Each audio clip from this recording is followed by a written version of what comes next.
ya es una base para entender de cómo uno puede certificarse en inspección de soldaduras que primeramente hemos indicado y en la parte de ensayos no destructivos que acabamos de explicar.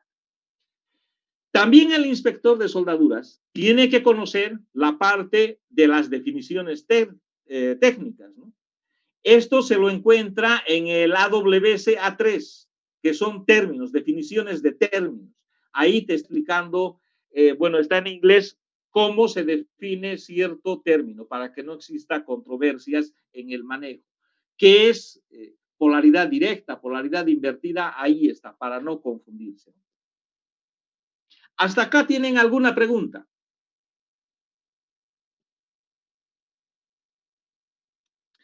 Aquí hay una inquietud. Para optar el SNA, primero debo ser nivel 1 o puedo optar por el nivel 2. Generalmente lo que hacen es lo siguiente, amigo. Miren, solamente se da un curso, dice nivel 1, nivel 2. Eso es lo que sale, ¿no? Nivel 1, nivel 2.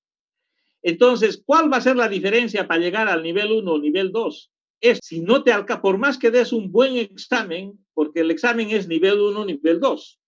Entonces, vences el examen y va a depender de esto para que te den el nivel 1 o el nivel 2.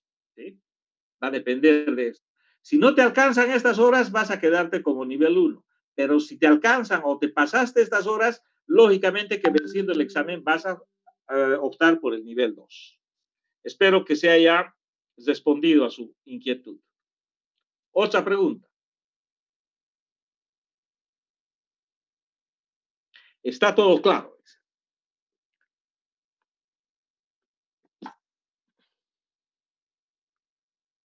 Bueno, prácticas de seguridad. Acá hay otra inquietud que ha llegado. Dice, está todo muy claro. Prácticas de seguridad industrial para inspectores de soldadura. Prácticas seguras de trabajo en seguridad industrial para inspectores de soldadura está orientado a resguardar la integridad física del inspector durante su actividad. Esto es pregunta de examen, seguramente. Entonces, ¿a qué? Las prácticas seguras de un inspector están orientadas a resguardar su integridad física del inspector durante su actividad. ¿A qué está sometido directa e indirectamente un inspector? ¿A qué riesgos está sometido? El inspector de soldaduras está sometido a riesgos de humos y gases, caídas y atrapamientos, porque depende de dónde está trabajando, dónde tiene que ir a inspeccionar, tiene que ir al lugar, ¿no? Está también a riesgos de radiaciones. No es que va a recibir, sino estamos hablando de riesgos, ¿no es cierto? A explosiones e incendios, a quemaduras y heridas en los ojos, ruidos y proyecciones de partículas. Todo tipo de riesgos, las actividades del inspector de soldadura. Entonces, los riesgos asociados, ¿no? Métodos. En ensayos destructivos, los riesgos que tiene son riesgos químicos, metalográficos, mecánicos, cuando hace ensayos no destructivos. Una falla de esos puede, digamos, dañarle al inspector. Cuando está aplicando ensayos no, esto es en ensayos destructivos. Cuando está aplicando ensayos no destructivos, también está, digamos, expuestos quizás a rayos X, rayos gamma, partículas magnetizables, a líquidos penetrantes, al ultrasonido, a pruebas hidráulicas, a riesgos de pruebas hidráulicas, a todo eso está asociado los riesgos del inspector. En soldadura, hemos dicho, a humo, gases, radiaciones, ¿no? En ambientes de trabajo, ruidos, incendios, quemaduras, espacios confinados. Protección radiológica, el inspector debe conocer cierta situación de cuando hay señalización, tiene que conocer la señalización y tiene que respetarlo, ¿no? Entonces, también tiene que portar quizás un dosímetro para poder saber a cuánto de exposición de radiación ha estado expuesto, ¿no? Prevenciones, control del tipo de exposición, un dosímetro. Distancia de la fuente. La distancia de una fuente es la mejor protección, ¿no? Y los blindajes que debe tener la fuente. Este, por ejemplo, es un colimador para una un equipo de rayos gamma, este colimador estaría direccionando la radiación donde se quiere enviar, ¿no? Son algunos métodos preventivos. Acá tenemos uno digital y acá uno el más sencillo de placas radiográficas en sí. Digamos, este es el más sencillo y este es un dosímetro un poco más sofisticado, digital. Riesgos de soldadura autógena y eléctrica. Cuando está trabajando el inspector, digamos, está pues a riesgos de poder tener una conjuntivitis, los ojos, si no tiene una protección adecuada, el inspector va a estar sometido a todos estos riesgos en la soldadura, tanto autógena y eléctrica, ¿no? A proyecciones, al chispazo al arco, a quemaduras, ya el arco eléctrico provoca cierta radiación que le hace daño, que vamos a estar hablando en otro momento. Protección de humos y gases, ¿no? Tiene que haber una ventilación localizada, dicen, ¿no? Elección de riesgo, tiene que haber dispositivos prácticos de ventilación, cabinas de soldadura, aspiración localizada, ventilación en general, ¿no? Control y mantenimiento de los dispositivos de ventilación no tienen que fallar. Está bueno, ¿verdad? El audio está bueno.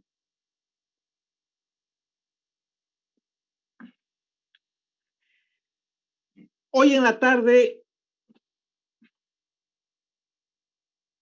sí, está bien, está ok, dice. Hoy en la tarde les he pasado esta noche.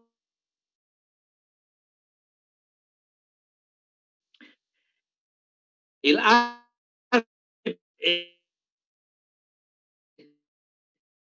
te habla de reforzar las cañerías, ¿no?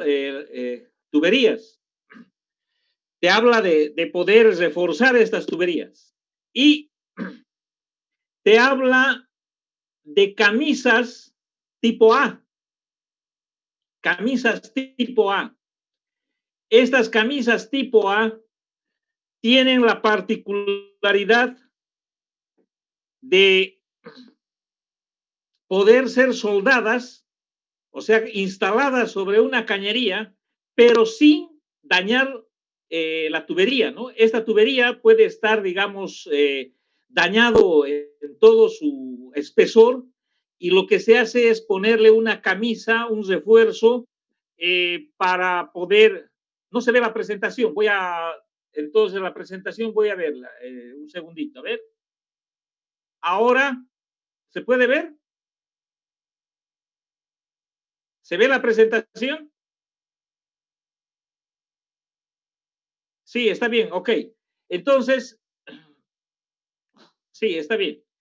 Esta es una camisa tipo A, entonces, para la norma ASME PCC2. Esta camisa tipo A se instala soldando dos medias camisas, ¿no? Con una soldadura longitudinal sin llegar a tocar la cañería. Entonces, solamente es una soldadura de refuerzo, donde te dice que puedes tú hacer esta soldadura longitudinal en base a estos 4 tipos de uniones de esta camisa, que puedes unir de estas formas. Pero también te habla de camisas tipo B.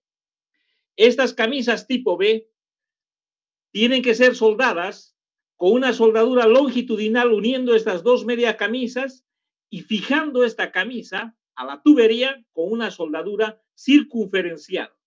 Esta soldadura circunferencial se la puede hacer de 3 formas, no de 4. Esta queda descartada, solamente de 3, uniendo a tope, como estamos viendo acá, canaleando la camisa para que entre un respaldo o colocando ese respaldo, soldando esta cañería.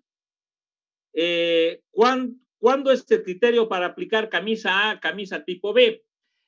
Un criterio básico, amigo, ¿cómo se llama? Enrique Alarcón. Un criterio básico. Si la línea está completamente corroída en su generalidad, digamos, y el espesor es bastante, digamos que ya no se puede soldar, entonces utilizas para reforzar esta camisa tipo B en ese tramo dañado. sin tocar la cañería, estás reforzando sin tocar la cañería, sin correr el riesgo de perforarla. En cambio, esta camisa tipo B se la utiliza para reforzar un tramo dañado, pero donde se puede soldar, o sea, esta camisa soldarla a la cañería. Entonces, existe un espesor suficiente para poder soldar. Entonces, tiene, digamos, estructuralmente la cañería ha quedado reforzado en este sector, diríamos, reconstruido. En cambio, acá solamente estaríamos reforzando nada más. Más o menos ese es el criterio que se utiliza. Pero veamos una presentación al respecto, digamos, para estos datos un poco poderlos mejorar. Vamos a ver cómo se instala una camisa tipo B punteada. Hemos hablado de esto, ¿no? Es una camisa tipo B punteada instalada sobre anillos.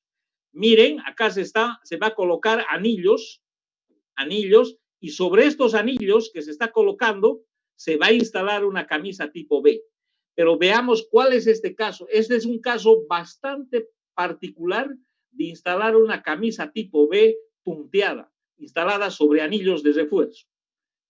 No se puede ver la longitudinal, no se puede ver si los anillos, la longitudinal, vamos a ver enseguida, vamos a ver.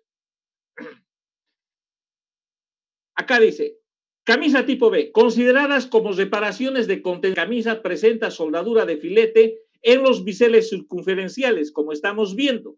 Y la norma nos está indicando de que esta camisa se puede unir longitudinalmente en base a estos tres.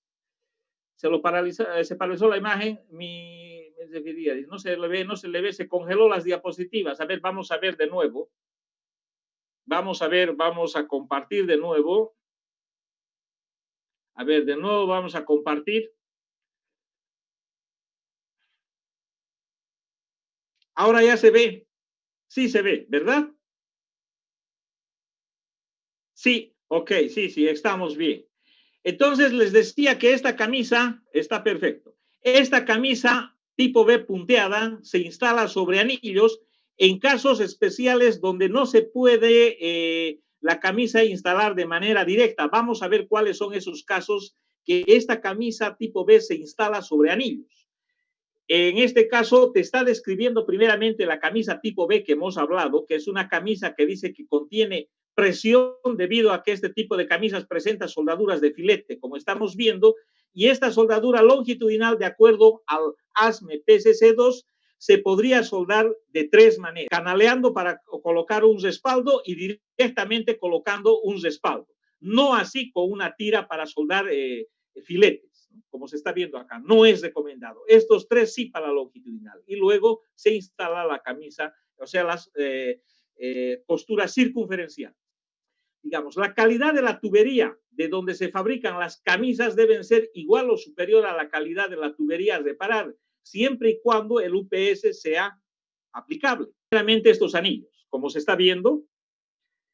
¿Por qué? Porque se han retirado, dice, válvulas ilícitas, ¿no? O sea, para robo de productos se han instalado, entonces se ha retirado eso y de esa manera ha quedado esa cascota. Cada anillo que se está instalando se lo está tratando como si fuese una camisa tipo B, entonces debe hacerle los ensayos necesarios. En este caso se le está haciendo tintas penetrantes, ¿no? En la deposición de soldadura de filete circunferencial se lo está haciendo. Dice, instalación de la camisa sobre anillos se la realiza con se le está ajustando con este tipo de gatos. Hay otro tipo de herramientas también que puede utilizarse. Se puede utilizar, digamos, unas grapas, ¿no? Con unas grapas también se ajusta. En este caso, con cadenas se está llegando a hacer el ajuste y se está soldando. Muchas personas dicen, ¿cuál es primero que se debe de soldar, ¿no? La longitudinal y después la circunferencial. Para que quede claro el amigo que preguntó dos veces. En los anillos, en ambos, se utiliza la soldadura circunferencial de filete. Miren, acá, acá, acá y acá. Cada anillo es como si fuese una camisa, ¿no es cierto? Bueno, aplicación de la soldadura de la camisa sobre los respectivos anillos, líquido visual y tintas penetrantes ya a la camisa, se está instalando la camisa, ¿no? Acá. Longitudinal y después la circunferencial. Una vez terminado, tiene que quedar así. Esto, de esta manera queda una camisa instalada sobre anillos. Ahora, sucede que cuando se instalan camisas y existe algunos problemas de enfriamiento rápido y alguna situación porque esto se está instalando en líneas en servicio, ¿no? Entonces sucede de que pueda tener grietas. Miren, fíjense, existen problemas. Entonces las camisas tipo B surgen como una salvación, ¿no? Le han instalado un anillo y le han puesto otra camisa para poder corregir este problema que existe en ambos lados de una camisa ya instalada anteriormente. Se pueden fijar, eso es lo que está mostrando el gráfico. O sea, se instaló una camisa, como se puede ver, y esta camisa ha tenido problemas, ¿no? Para este defecto de tubería se instaló esta camisa, pero al instalar esta y estos defectos lo que se tiene que hacer es corregir. Entonces se lo está corrigiendo instalando anillos en ambos extremos, como se puede observar. En este otro caso, se ha instalado una camisa, pero esta camisa ha tenido problemas. Entonces se ha instalado anillos para poner otra camisa.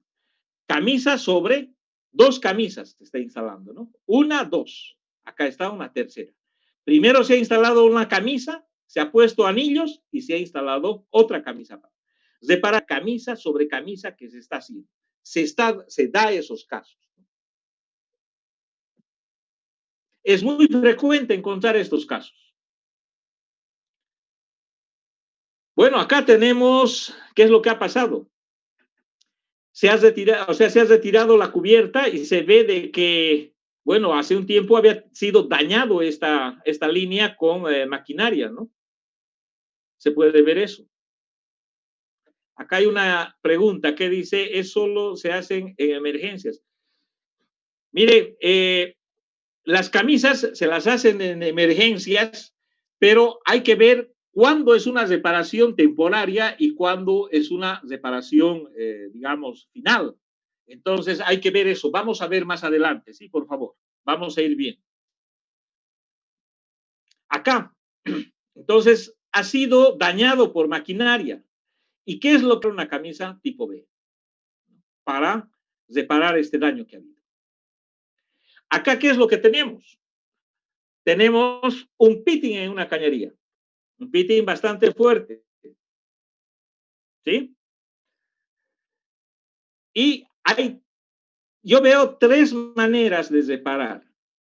Una, limpiando y poniéndole soldadura en frío, ¿no? Sin tocar nada a la cañería, sin meter soldadura. Se limpia, se pone soldadura en frío, se repara esto y se pone una grapa plitco. Vamos a ver qué es una grapa plitco. Entonces, se hace una reparación sin aporte de calor. Pero si en el caso da de que esta línea se pueda liberar o está liberada, entonces puedes ver de que si es posible recargar, o sea, rellenar esto, poner recargue, se lo hace, se limpia y se pone un refuerzo, una camisa se instala. O la otra manera sería la siguiente, ¿no? Retirar este pedazo. El API 570 en uno de sus apéndices indica cómo retirar, qué formas se pueden utilizar para restituir estas partes dañadas, en forma redonda o en forma cuadrada o que se llama rectangular, pero con los bordes redondeados. Se retira un pedazo de acá, se saca otro pedazo de otra cañería, se bisela, se llega a soldar y se refuerza con una camisa tipo B. Eso sería en el caso de que la línea pueda ser liberada, pero como no está liberada, digamos, no se puede liberar, entonces se limpia, se aplica soldadura en frío y se le pone una grapa plitco y tiene una reparación inmediata y de forma definitiva, diríamos. Mientras no se retire la grapa plitco, esto va a estar excelente trabajando. Este tipo de grapas Plitko existen varios tipos de grapas Plitko, ¿no? En el mercado para diferentes longitudes, o también se las fabrica, por si acaso, ¿no? En alguna, se hace, cuando no se tiene en almacén, se las puede fabricar. ¿Cuál sería el espesor mínimo remanente para restituir este defecto? Preguntan el espesor mínimo remanente. Generalmente se habla de 1/4 de pulgada que tiene que tener un espesor para que sea, digamos, seguro para soldar, ¿no? El espesor, 1/4 de pulgada. Eso se lo ve, digamos, en las recomendaciones. Debe calcular el ERF. A ver, explíqueme un poquito más sobre el cálculo que se tiene que hacer. En este caso, por ejemplo, si quieren, digamos, si haces restitución, estás restituyendo, pues sacaste este pedazo y lo estás restituyendo con soldadura, ¿no? Y luego con una camisa tipo B. Con eso ya está perfecto. Ahora sí pero hay que reparar, para que sea definitivo, una reparación siempre se tiene que separar el defecto. Si esto fuese una pinchadura y se pone una camisa con un material elastométrico, viene a ser una reparación momentánea. Pero si reparas el defecto y le instalas una camisa, ya es una reparación final. Esas grapas pueden llevar soldadura circunferencial. Miren, estas grapas no son para soldadura circunferencial, estas son para poderlas instalar sin soldadura. Es directamente con ajuste y tiene su contener la presión, como se puede ver, ¿no? Acá no se aplica soldadura. Bueno, eso sería. Si tienen algún comentario sobre la instalación punteada sobre anillos de una camisa tipo B, ¿qué les ha parecido la presentación? Si está bien, seguramente muchas personas ya conocían porque esto hemos llevado en algunos otros cursos y los nuevos quizás también ya conocen, pero lo estamos dando de una manera más ordenada. A ver, algún comentario. ¿Se podría cortar la cañería y colocar un niple? Bueno, eso ya es otra cosa, ¿no? O sea, si vas a cortar la cañería, ya estás haciendo un cambio de un tramo, ¿no es cierto? En este caso, lo que estamos hablando es de darles reparaciones. Estas reparaciones generalmente se las hacen es para no liberar, no parar, ¿no? O sea, liberar la línea, no parar. Como la soldadura en frío es una pasta. La soldadura en frío viene a ser una pasta que se aplica. ¿Cuándo puedo usar una camisa tipo B presurizada? Pero ya hemos explicado eso de la camisa tipo B, hemos explicado ya aquí adelante, decía para qué es la camisa tipo B. ¿Recuerdan o no recuerdan? ¿Ah? ¿Dónde están las camisas tipo B calidad? Aquí está, se utiliza en este caso de esta punteada, donde no se puede ajustar, donde hay acople, dice, ¿no? Donde no hay un mal acople. Pero estas camisas tipo B se las utiliza ¿para qué? Para contención de presiones. Para eso se utilizan las camisas tipo B. En cambio, las camisas tipo A hemos dicho para poder reforzar, si está una camisa ya con un espesor, una cañería con un espesor que se ha perdido, ¿no? Había otra pregunta que dice, Belsona, eso lo llaman a la soldadura en frío, viene con esa, como Belsona. Eso le hacemos por seguridad, lo que es para la pérdida de material. Exactamente, eso es una que se pone, ¿no? Que se aplica. Bueno, espero que haya servido esta presentación como parte técnica de la instalación de camisas punteadas. Seguiremos con lo que vamos desarrollando y al final vamos a ver, antes de concluir, vamos a ver cómo se repara una cañería pero sin material metálico, ¿ya? Lo vamos a dejar eso en línea, que tiene pinchadura o tiene cuerpo malo, delgado, sin utilizar material, camisas de este tipo, ¿no? En los diagramas de las camisas no se ve muestra del anillo. ¿En dónde, Enrique Chacón? Acá le estamos mostrando los anillos, ¿no? Acá estamos mostrando los anillos. En la norma, dice, en la presentación no se muestra el anillo de la norma. La norma te está dando la camisa. Esto es una aplicación de la camisa tipo B, es como decir una recomendación práctica, es un caso especial el que está dando, ¿no? En la norma, dicen, ¿no? No se la ve, dicen, el anillo. Por eso, aquí vamos a volver a la norma. Acá está la norma. La norma te está diciendo, amigo, esta es la manera de instalar una camisa tipo B, pero no está considerando de que existen problemas en la línea, ¿no es cierto? Y cuando existen esos problemas, es que hemos indicado de que esta camisa tipo B, este procedimiento es el más adecuado. ¿Por qué? Porque no se puede aplicar de visa. Y entonces la opción es ponerlo, estos anillos para poner encima la camisa tipo B. Esa es la opción que te da. Bueno, sigamos adelante. Aquí hay un comentario más que dice, es que cuando hay una cascota instalada, se suelda un anillo a cada lado de la cascota y luego se sujeta de manera de puente. Exactamente, muchos lo llaman camisa tipo puente, me había olvidado decirlos eso. Muchos lo llaman a la camisa punteada, camisa, o sea, instalación de una camisa tipo puente, ¿no? Tipo puente. Bueno, veíamos los riesgos del inspector, ¿no? Protección de humos y gases. Entonces, tiene que ver el inspector, tiene que ver de que exista una ventilación adecuada para que el trabajo lo realice de una manera segura. Eso es parte del profesionalismo del inspector, como habíamos hablado al principio. Emisión de gases y humos de soldadura. En la soldadura oxidatilénica, ¿no? Te produce ¿no?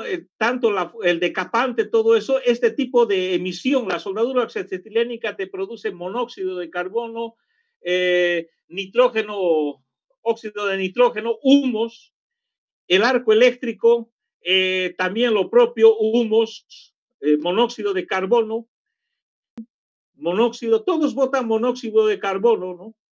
Y en este caso vendría a ser oxígeno 3 es ozono, ¿no? Ozono. La TIC, arco sumergido. Entonces, en este cuadro podemos ver el consumible que se utiliza, la fuente, ¿no? Para quemarlo, la protección que tiene el revestimiento y su protección del proceso y la emisión de gases, emisión de gases, de partículas sólidas, y si es que hubiese otras, no tiene, ¿no? Entonces, como sólidas, humos, como partículas sólidas y como gases, tenemos todo esto que nos está botando los procesos de soldadura que estamos mencionando. Para la protección de ruidos, ustedes saben que a partir de 80 decibeles ya es un ruido que se daña, ¿no? Que daña al cuerpo y tienes que utilizar protección contra ruidos, ¿no? Ruidos de impacto, ruidos de impulsos, ¿no? Pérdida de audición, son como efectos, ¿no? Alteraciones orgánicas, alteraciones psíquicas, cuando uno recibe mucho ruido, muchas personas se ponen nerviosos, a eso se refiere, ¿no? ¿Qué tienes que hacer como inspector para protegerte? Protegerte, capacitación del personal, una aislación y protectores auditivos. Los protectores auditivos son la principal fuente para poder protegerse de los ruidos. Nivel sonoro del corte con plasma. También el corte con plasma en chapas, con el tipo de plasma que estás provocando, te va dando, de acuerdo al amperaje, un nivel de ruido, ¿no? En decibeles, un nivel de ruido. Y como podemos ver, el ruido es alto, no es bajo, ¿no? El ruido sí es considerable. Entonces, cuando estás soldando plasma, tienes que utilizar protectores auditivos.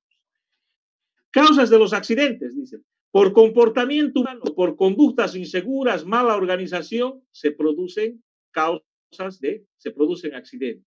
Es por el comportamiento humano, ¿no? Hay personas que desafían al riesgo, ¿no? Provocan, o sea, tienen conductas inseguras, malas organizaciones. Entonces, uno se puede dar cuenta por qué le hacen tests, digamos, en recursos humanos cuando está entrando a trabajar. justamente las personas que tienen conductas inseguras tienen cierta conducta al realizar un test. Entonces, los de recursos humanos tienen esa dura misión de poder averiguar quiénes pueden, digamos, pasar cierto test. Por materiales, mala condición de los equipamientos y de los materiales a emplear soldadura.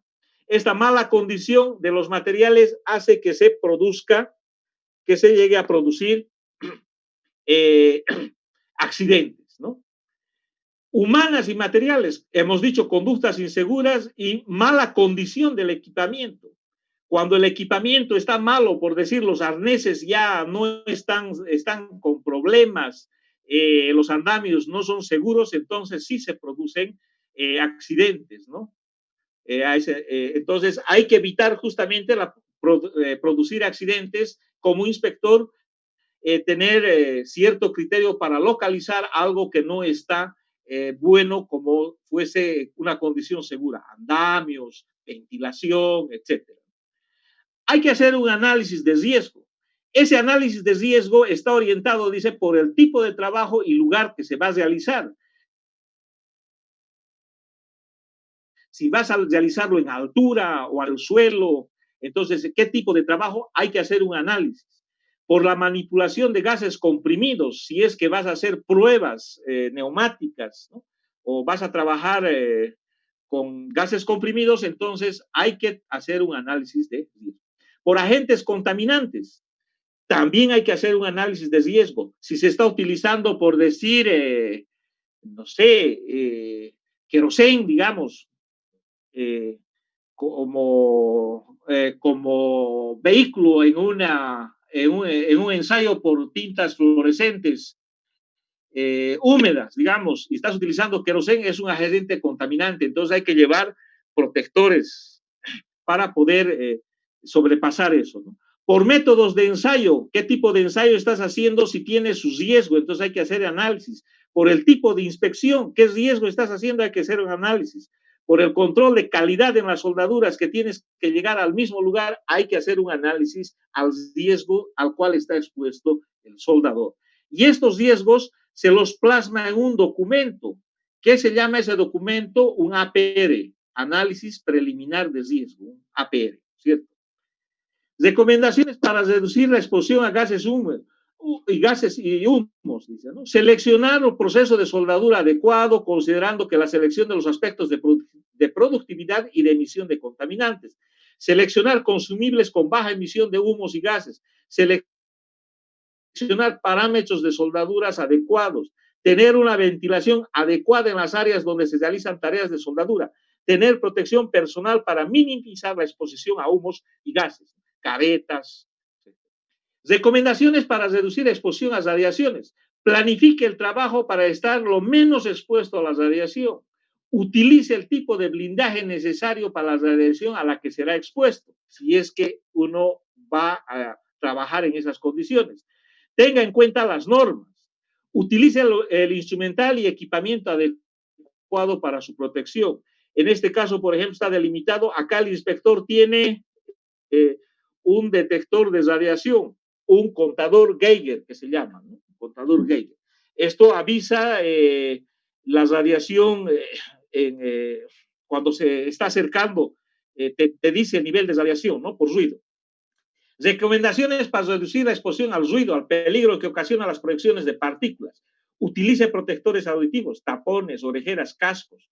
Verifique que el suelo, las paredes, pantallas sean inífugos. Evitará de esta manera que las partículas incandescentes junto a algunos gases o materiales combustibles originen incendios. Hay procedimientos, ¿no? Cuando se está haciendo corte de materiales o cuando se está soldando, indican las proyecciones de partículas, cuántos metros va. Entonces hay que poner biombos, o sea, hay que cerrar esa área para que no afecte, digamos, o en el caso tener extintores. Entonces a ese tipo de situaciones se refiere cuando se está trabajando con proyecciones de partículas, sobre todo si son incandescentes, se está esmerilando. Trabajo en altura. Esto es pregunta de examen. Dice, ¿a qué altura se considera, a partir de qué altura un trabajo en altura? Se considera toda actividad o labor de trabajo que deba realizarse a una altura física igual o superior a 1,80 metros. Esto es pregunta de examen, en el cual es obligado el uso de arnés tipo paracaídas con 2 colas de seguridad. Como se está viendo acá, tiene 2 colas de seguridad. Este es arnés tipo paracaídas. Entonces, este arnés se utiliza para poder trabajar en alturas, encima de los 1,8 metros. Todos los equipos y sistemas de protección personal con riesgos de caída en trabajos de altura deberán estar aprobados y contar con su certificación de acuerdo a las normas oficiales vigentes, ¿no? Tiene que tener su certificación. En este hay que hacer inspección, si es que se va a dar de baja, etcétera, etcétera, ¿no? Tiene que haber un sistema en ese sentido de poder hacer su inspección de estos equipos para trabajos en altura. Acá hay una pregunta. Hay algunas normativas, trabajos en altura. Lógicamente que hay, ¿no?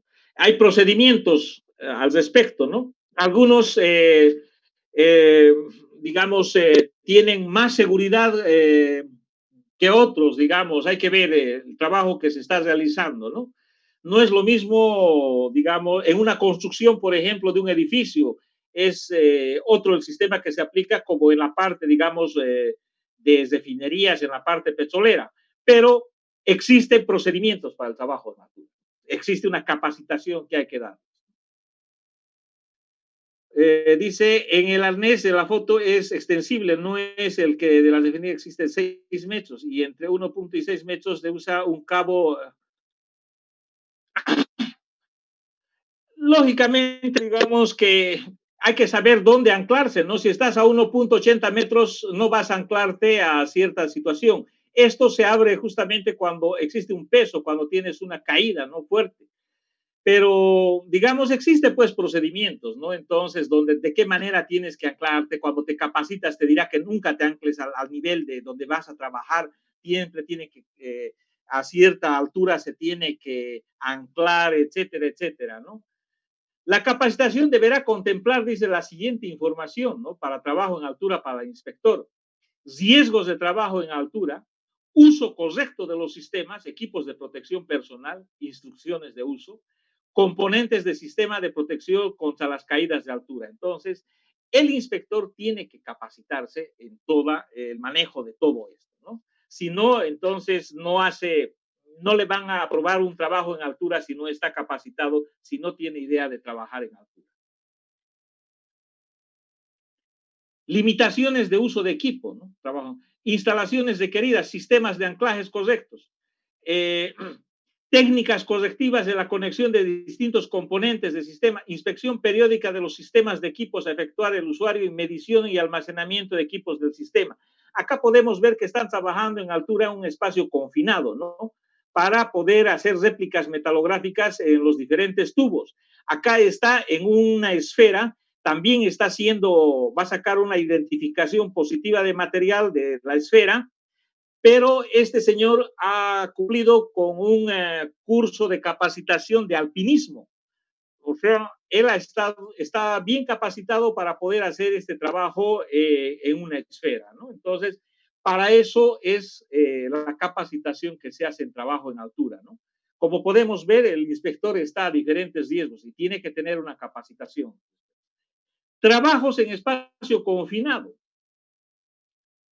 Es todo ambiente, dice, un espacio confinado es todo ambiente que tiene medios limitados para entrar y salir.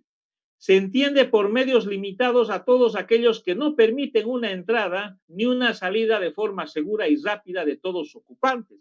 Por ejemplo, alcantarillas, espacio cuyo ingreso o egreso sea a través de una escalera, silletas o arnés con sistemas de elevación. Entonces, este es un ejemplo de un espacio confinado, ¿no? Otro espacio, el espacio confinado también es cuando no tiene una ventilación natural que permita asegurar una atmósfera apta para la vida humana antes, durante la realización de trabajos. Inertizarlo de manera de eliminar toda posibilidad de incendio o explosión antes y durante la realización de un trabajo. Si lo inertizas también el espacio confinado directamente tiene un riesgo. no está diseñado para ocupar por seres humanos en forma continua. Eso es lo que es un espacio confinado. Un espacio confinado es aquel que tiene, dice, medios limitados para entrar y salir. Esto es pregunta de examen, por si acaso, ¿no? El que no tiene una ventilación natural que permita hacer un trabajo y no está diseñado para ser ocupado por seres humanos en forma continua. Esa es la descripción de un espacio confinado, como podemos. Para toda actividad que se realiza, el inspector debe de sacar un permiso de trabajo. Este permiso de trabajo varía de las diferentes empresas, ¿no? Pero tiene casi lo siguiente, ¿no? En común, dónde va a trabajar, la fecha, la duración del trabajo, si es en el día. A veces hay empresas que dan por una semana, otras por un día. Todos los días hay que renovar de qué hora a qué hora, el nombre del solicitante, bueno, qué trabajo se va a realizar, ¿no? Con qué herramientas y con qué maquinarias hacer emplear. Recomendaciones del emisor, si hay alguna recomendación en especial en la persona que está emitiendo, entonces le hace una recomendación. Para el personal, si es necesario, casco de seguridad, botas, gafas de seguridad, antiparras, filtro de polvo. Bueno, entonces, si son guantes, ¿qué tipo de guantes? De cueros, dieléctricos. Entonces, de acuerdo al trabajo que estés realizando, entonces, se recomienda lo que se va a utilizar, ¿no? Estos serían para el personal, ¿no? Y en el área, esto en el personal vendría a ser los EPPs y en el área tendría que hacer una demarcación, señales de peligro, vías cerradas, iluminación que hay que llevar, extintores, herramientas y maquinarias. Entonces, todo eso se va anotando en este permiso de trabajo, ¿no? Si va a haber un aislamiento, también lo propio. Ahora, también en el permiso de trabajo está si va a haber trabajo en caliente. Trabajo en caliente viene a ser todo tipo de trabajo que se haga, digamos, de soldadura, esmerilado, corte, todo ese tipo de situaciones. Entonces, de trabajo en caliente, ¿de qué requiere, no? Si hay materiales combustibles en el área, alcantarillas, digamos, alcantarillas industriales, salidas de tubos que están sellados, entonces todo eso hay que dar, no sé si hay mangueras con vapor, todos esos detalles. Certificado para los espacios confinados, lo mismo, requiere ventilación forzada, aires, áreas sin material de combustible o inflamable, si tiene o no, se utilizarán herramientas generadoras de chispa, conexiones, ¿no? Eléctricas, existen carteles de espacio confinado, si es que hay que poner, se hace una lectura de gases, ¿no? Donde se ve el monóxido, si tiene azufre, etcétera, etcétera, esos 4 gases, ¿no? Que se va notando los registros que se ha tenido. Certificado para excavaciones, lo propio, si se va a hacer excavaciones. Certificado para trabajo en altura, también. Y todo eso está en este permiso de trabajo. Las diferentes empresas tienen diferentes permisos de trabajo que se las realiza y hacen énfasis en los riesgos propios que tienen cada empresa, ¿no? Por ejemplo, este permiso de trabajo de yacimientos va a ser muy diferente al permiso de trabajo que uno saca en la mina San Cristóbal. Es muy diferente. Entonces, o en otras empresas donde se llegue a trabajar, entonces ahí cada empresa hace énfasis en los riesgos a los que están sometidos los trabajadores que van a desarrollar una actividad. Este es un APR, un análisis preliminar de riesgo, digamos, básico, que se ha realizado, donde te da la actividad que vas a realizar, si hay equipos, el área, el evento que puedas tener, si son golpes, la causa, qué consecuencias, nivel de frecuencia, riesgo, severidad y qué acciones uno debe tomar o observaciones, ¿no? y el responsable de cada trabajo que se va a realizar. El análisis que se hace es generalmente en base, digamos, a la frecuencia que se pueda tener, ¿no? La severidad y el riesgo. Acá tenemos unos valores que se le dan y luego en una matriz se llega a valorar los riesgos, ¿no? Que se tienen, ¿no? Los riesgos a los cuales está expuesto en una matriz. Entonces, de acuerdo a eso se valora el riesgo y se le da, digamos, algunas acciones para tomar u observaciones. Este es un análisis, un APR preliminar. Hay APRs bastante completos, bien explícitos, y este APR es justamente para socializar, o en este caso para capacitar al personal que va a trabajar en una cierta actividad. ¿Tienen algún comentario al respecto?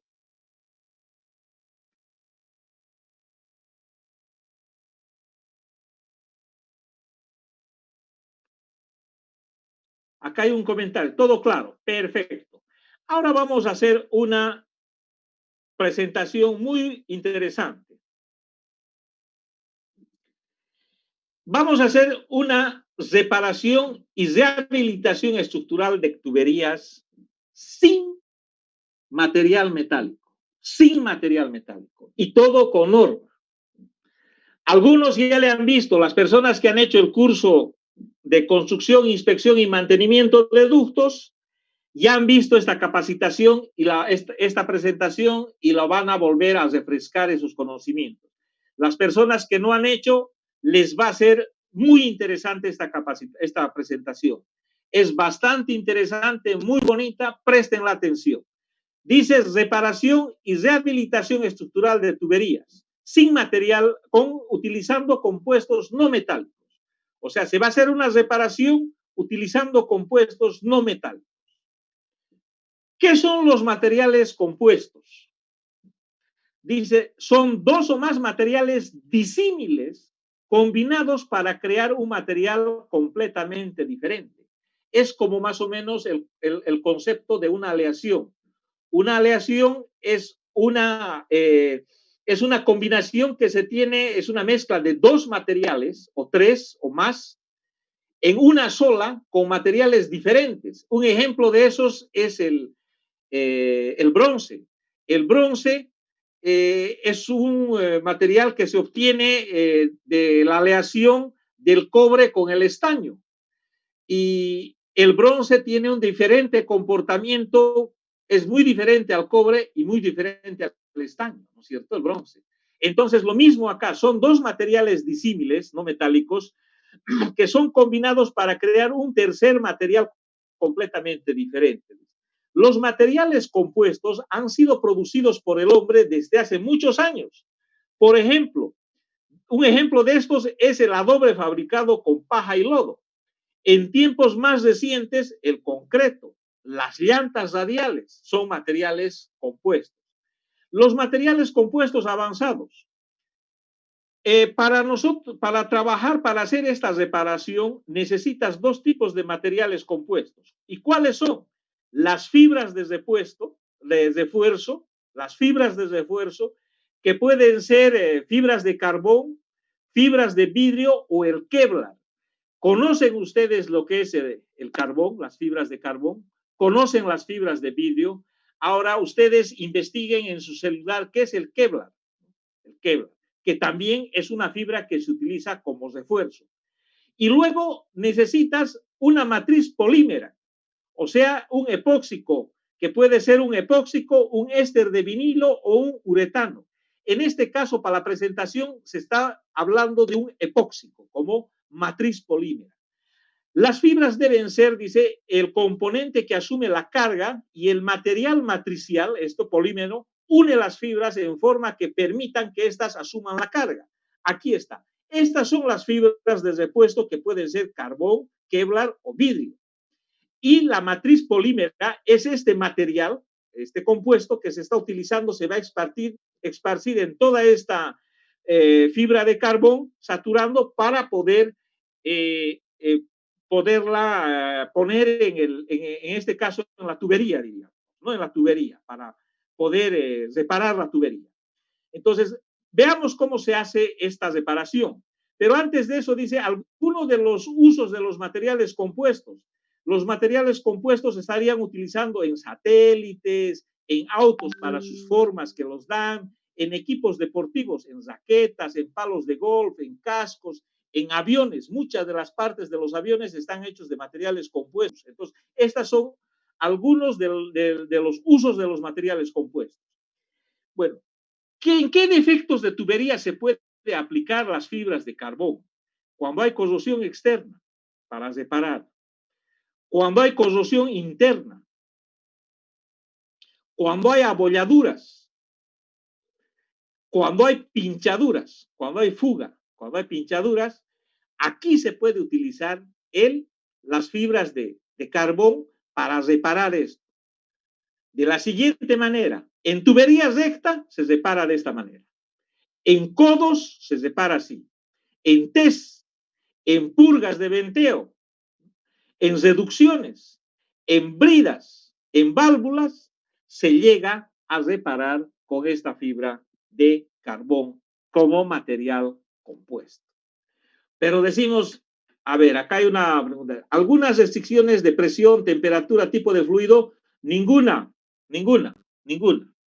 Estamos hablando, va a ser lo mismo que tratar de una cañería. Veamos a ver cómo se hace. Este es el kit de reparación. Miren, acá tenemos la cañería que está dañada, que va a ser reparada. Aquí está su daño. Esta cañería hay que suponer que está dañada acá y hay que reparar. Para reparar necesitas un epóxico primario. Necesitas un epóxico de saturación de la tela. Necesitas la tela, ¿no? Ahí está, material, ¿no? La pieza a reparar, el epóxico primario, el epóxido de saturación, la tela de carbón y algunas herramientas para la limpieza, para poder distribuir el epóxico de manera correcta y de protección que se tiene estos guantes. Entonces, este kit de reparación, como vemos, es, diríamos, muy... nos llama la atención. ¿Será que resiste? Algunos deben estar pensando, ¿resistirá? ¿Sí, no? Claro que sí, está normado y lo vamos a ver. El procedimiento. Miren, acá está la falla. Lo primero que hay que hacer es reparar la falla. Entonces, para eso utilizan una mezcla de epóxico de restauración. Un epóxico, o sea, una soldadura en frío, en otras palabras, nuevamente, ¿no? La persona que decía algo. Una vez que se ha reparado el defecto, se mezcla y aplica el primer, o sea, el epóxico primario que decíamos. Ahí está. Se ha mezclado y se está poniendo el epóxico primario. ¿Sí? Entonces, esto tiene que quedar bastante claro. Esta es una reparación definitiva, no es una reparación por el momento, momentánea. Entonces, es por eso que primeramente el defecto tiene que ser reparado. En este caso se está reparando de esta manera, ¿sí? El defecto. Una vez que se ha reparado el defecto, se mezcla el primer, o sea, estaríamos hablando de esto. El epóxico primario, el primer que vamos a llamar, ¿no? Se mezcla y se aplica en el área que se va a restaurar, como estamos viendo. Como segundo paso, se llega a saturar la tela de carbón con la resina epóxica. Para eso se mezcla la resina epóxica, como estamos viendo, se mezcla y se llega a impregnar, a saturar la tela de carbón con este epóxico. Se ayuda con un rodillo para una buena distribución en toda el área de la tela de carbón, ¿no? De la fibra de carbón, en toda el área. Entonces tiene que estar bastante parejo esta saturación con el epóxico. Una vez que se ha saturado esta tela, hay que recogerla, como estamos viendo. Se recoge la tela. Una vez que se ha recogido, uno tiene que instalarlo en el lugar dañado. Algunas restricciones de presión, ahí la tela de carbón se adhiere sola. Fíjense, no nos adelantaremos. No preguntemos antes de ver todavía completamente. Usted solo va a responderse a eso. No se adelante todavía. ¿Sí? No corte. No envenene con esas preguntas la presentación. Entonces, mire, se está recogiendo y se está empezando a colocar en el lugar a restaurar. Fíjense.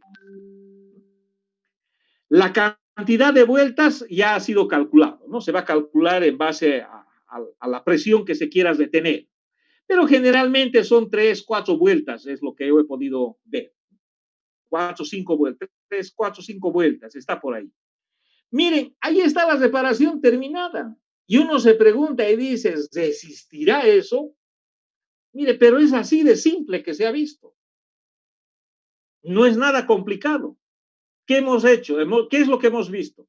Hemos visto acá que la pieza estaba mala, se ha reparado, o sea, se ha llegado a reparar este daño que tenía, se ha preparado el epóxico primario, se ha mezclado, se ha aplicado en toda el área, se ha llegado a saturar con el epóxico, con la resina epóxica la tela, como estamos viendo, se ha distribuido bien con un rodillo, se ha enroscado, diríamos, se ha retirado del piso, enroscando para una mejor aplicación la tela saturada y se empieza a aplicar, ¿no? Se aplica, se distribuye bien y acá tenemos todo separado. Ahora ustedes se preguntan y dicen, ¿resistirá? Lógicamente, ahí tenemos todos los estándares internacionales con los que cumple esta separación. Tarea para ustedes. No vayan a pensar que todo el esfuerzo va a ser mío. El esfuerzo también tiene que ser de ustedes, ¿sí? No solamente tiene que ser mío. Ya les he pasado esta norma. El ASME PCC2, ¿no es cierto?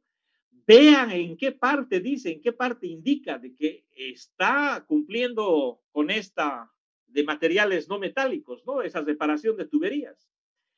Se les va a pasar el B314, revisen.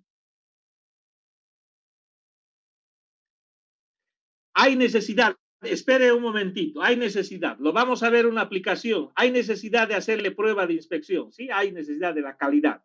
Veamos, aguantemos un ratito.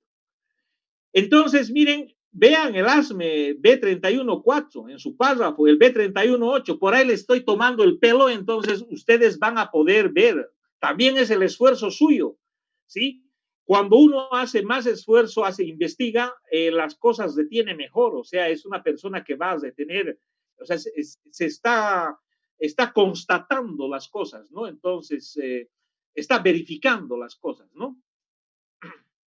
En el ISO, en estas normas mexicanas de Pemex o en el API 570. El API 570 también les puedo pasar para que ustedes puedan verificar si realmente cumple o no con esta reparación, ¿no? Pero yo sé que cumple. Veamos ahora la aplicación.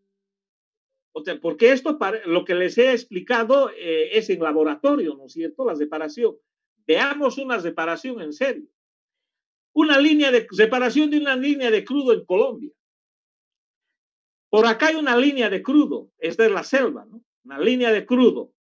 Y a esta línea de crudo le han hecho un chancheo. Le han hecho un chancheo. Y en el informe indica que hay problemas de la línea de crudo. Y este chancheo, o sea, si tiene un chancho inteligente, te dice, ¿no? A qué distancia, en qué lugar, digamos, está el defecto que se ha llegado a ubicar. Entonces, con el informe que han tenido, se fueron a reparar.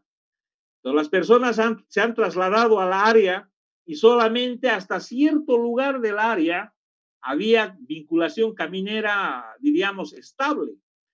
Luego han tenido que ir a pie, ¿no? Trasladando, cargando el kit de reparación y las herramientas, ¿no? Ahí está. Bueno, en esas veces que se ha hecho la reparación, Colombia tenía problemas. Habían dos gobiernos, las FARC, que estaban metidos, ¿no? Entonces, lógicamente, el ejército tenía que custodiar este tipo de reparaciones, ¿no? para que no lleguen a sabotear. Ahí está el problema que ha encontrado. Miren, ahí está el problema de la línea de crudo, ¿no? había sido un desgaste en externo de la cañería, ¿no? Ahí están los pittings, ¿no? Se prepara el sector o los sectores al restaurar, ¿no? Ahí estaba el pitting, se limpia. ¿Qué se hace? Se satura la fibra de carbón con epóxico. Ahí está. Se aplica el epóxico primario, como podemos ver. Se está aplicando a todo dar.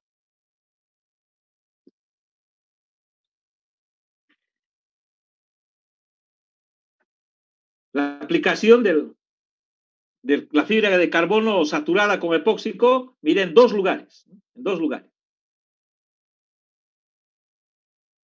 Tiene sus medidas de seguridad también para que esto no colapse, ¿no?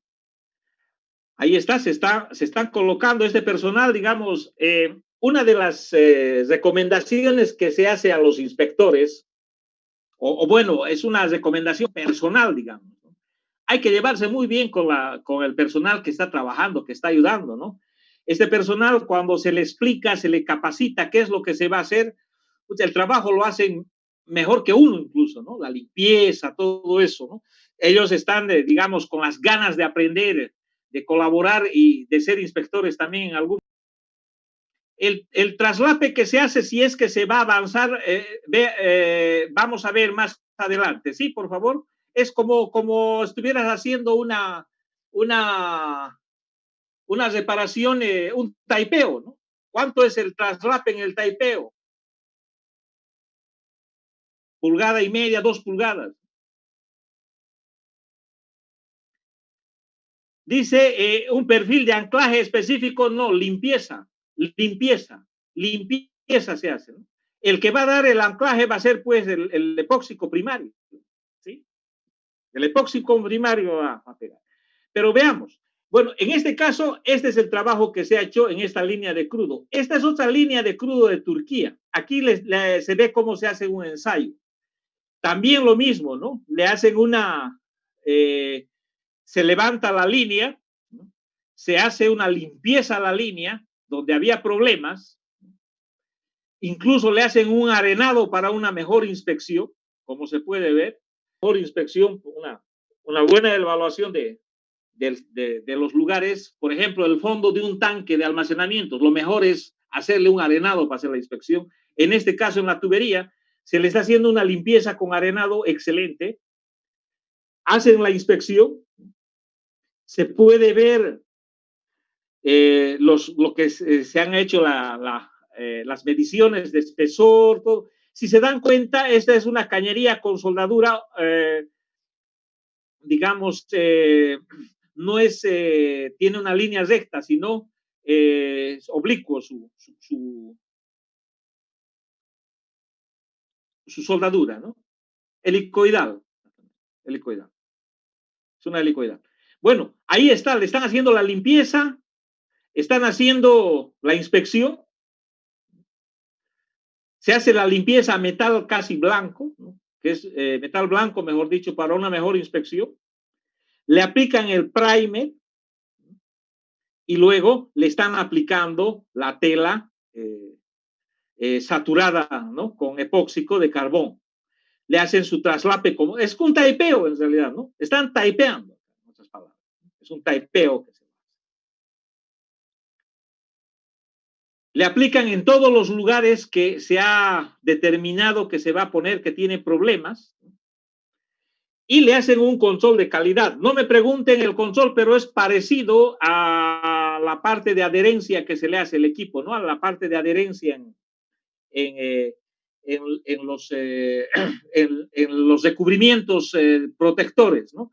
Es un equipo, le hacen su control de calidad, ¿no? No es que se lo trabaja, se lo hace y se lo larga así. También tiene su control de calidad al trabajo que se lo hace, ¿no? La limpieza, la preparación, etcétera. Acá, o sea, el espesor dice, el espesor por las vueltas que dan, ¿no? Le hacen el control de calidad.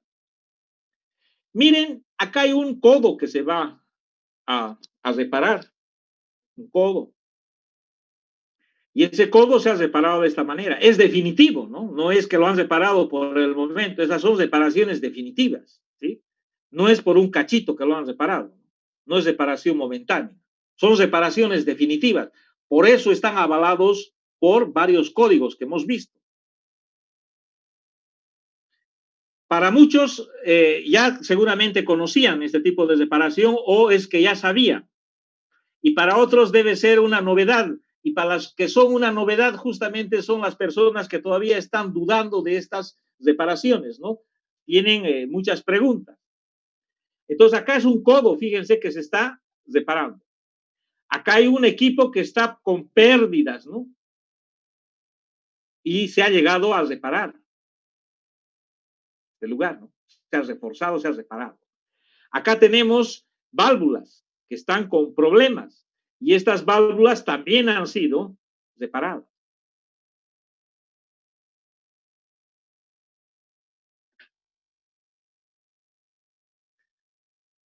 ¿Alguna pregunta?